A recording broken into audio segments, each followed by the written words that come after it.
నేను మీ doctor చిన్నమై లంజిరెడ్డిని graduates సమస్యల పరిష్కారానికి మీ గొంతుకనే వస్తున్నాను. మీ మద్దతు నాకు అందించి నా అభ్యర్థిత్వాన్ని బలపరిచి మొదటి ప్రాధాన్యత ఓటు వేసి గెలిపించాలని ప్రార్థిస్తున్నాను. భారత్ మాతాకి జై. మనతో పాటు పద్మశ్రీ గ్రహీత మందకృష్ణ మాదిగ అన్న గారు ఉన్నారు. అన్న, నిన్న మన రేవంత్ రెడ్డి గారిని కలవడం జరిగింది, సీఎం గారిని. సో ఎట్లాంటి అంశాల మీద చర్చించారు? ఏదైతే కొన్ని ఉపకులాలకి అన్యాయం జరిగింది అంటూ ఉన్నారు కదా, ఎలాంటి అంశాల మీద మాట్లాడారు? ఇప్పుడు గౌరవ షమీమ్ అఖ్తర్ గారి నివేదికలో కొన్ని లోపాలు ఉన్నాయి. ఆ లోపాలను గమనించకుండానే మీరు ముందుకు సాగారు. దానివల్ల మాదిగలతో పాటు చాలా దళిత కులాలకు భవిష్యత్తులో అన్యాయం జరిగే ప్రమాదం ఉంది కనుక ఆ లోపాలను సరి చేసుకొని ముందుకు సాగాలని చెప్పి మేము కోరడం జరిగింది. అందులో మొదటి గ్రూపులో అత్యంత వెనుకబడ్డ వర్గాలని చెప్పి ధృవీకరించి బాగా డెవలప్ అయిన 2-3 కులాలను తీసుకొచ్చి మళ్ళీ అత్యంత వెనుకబడ్డ కులాలు చేర్చడం అనేది అది ఒక లోపం అనే విషయం మీ దృష్టికి వస్తున్నాను నేను. రెండోది, మొదటి గ్రూపును చూపెట్టేటప్పుడు సామాజిక వెనుకబాటు, ఆర్థిక వెనుకబాటును చూపెట్టారు. ఒక పర్సెంటేజ్ రావడానికి కావాల్సిన జనాభా లేకపోయినా వెనుకబాటును చూపెట్టారు. అదే మొదటి గ్రూపులు ఉన్న కులాలకే వెనుకబాటుతనం వర్తించదు. ఇంకా రెండో గ్రూపులు ఉన్న వాళ్లకు, మూడో గ్రూపులు ఉన్న కొన్ని కులాలకు కూడా వెనుకబాటుతనం వర్తిస్తుంది. మరి జనాభా నిష్పత్తి ప్రకారం వర్గీకరణ చేస్తున్నామో ఎవరు వాళ్ళ వాటకు వస్తుంది. కానీ వెనుకబాటును చూసి జనాభా లేకపోయినా ఒకరికి న్యాయం పర్సెంటేజ్ ఇచ్చినప్పుడు మరి మిగతా గ్రూపుల్లో కూడా వెనుకబడ్డ వారిలో కూడా మరి జనాభా లేకపోయినా వాళ్ళకు పర్సెంటేజ్ ప్రకారంగా రిజర్వేషన్ రావాల్సిన అవసరం ఉండే. ఆ లోపం ఒకటి జరిగింది. అదే సమయంలో ఒక కులం 1,00,000 ఉంటే దానికి 10 కులాలు కలిపి ఒక ప్రత్యేక గ్రూపం ఇచ్చారు.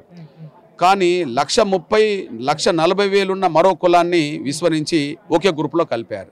అంటే ఇది ఎక్కడో ఒక దిక్కు అది ప్రభావితం చేయబడ్డదో లేదా ఏమైందో కానీ షమీమ్ అఖ్తర్ గారి కమిషన్ నివేదికలో లోపాలు ఉన్నాయి.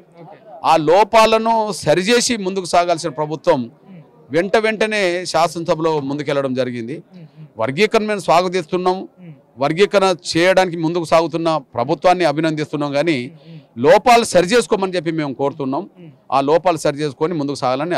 చాలా ఉపకులాలకు అన్యాయం జరుగుతుంది, మీకు చాలా మంది ఉపకులాలు సంప్రదిస్తా ఉన్నారు. సో వాళ్ళకి ఎలాంటి భరోసా ఇవ్వబోతున్నారు? వాళ్ళ పక్షాన ఎట్లా చూడండి, ఇప్పుడు మాదిగల కాడకు వచ్చేటప్పటికి మా జనాభా పెద్దగా ఉన్నా ఇంకా దానికి తగ్గట్టు రాలేదనే చిన్న అభిప్రాయం, ఆందోళన మాకున్నది. అదొక విషయం. కానీ మేము మొదటి గ్రూపును స్వాగతిస్తూ అక్కడ మళ్ళీ బలవంతులను ఆ గ్రూప్లో చేర్చొద్దని అంటున్నాం.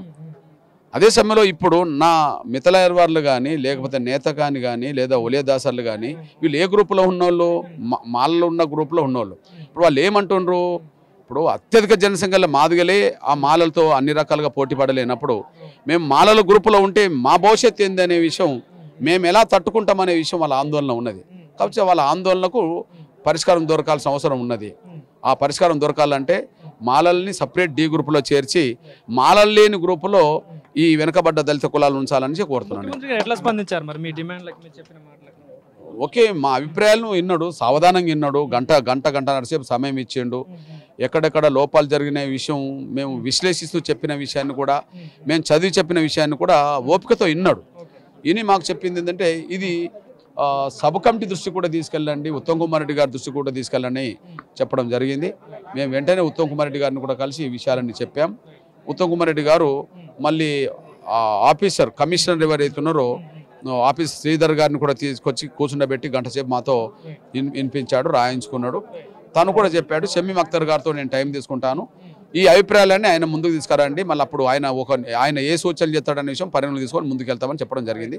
ఏదేమైనా దళితుల్లో ఉండబడే ప్రతి కులానికి న్యాయం జరగాలని నా ఆకాంక్ష. నమస్తే, వెల్కమ్ టు ఏటీవీ.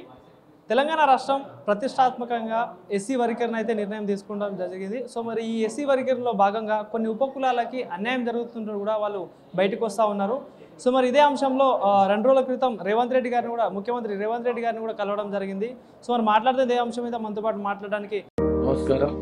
నేను మీ డాక్టర్ చిన్నమై లంజిరెడ్డిని గ్రాడ్యుయేట్స్ సమస్యల పరిష్కారానికి మీ గొంతుకనే వస్తున్నాను.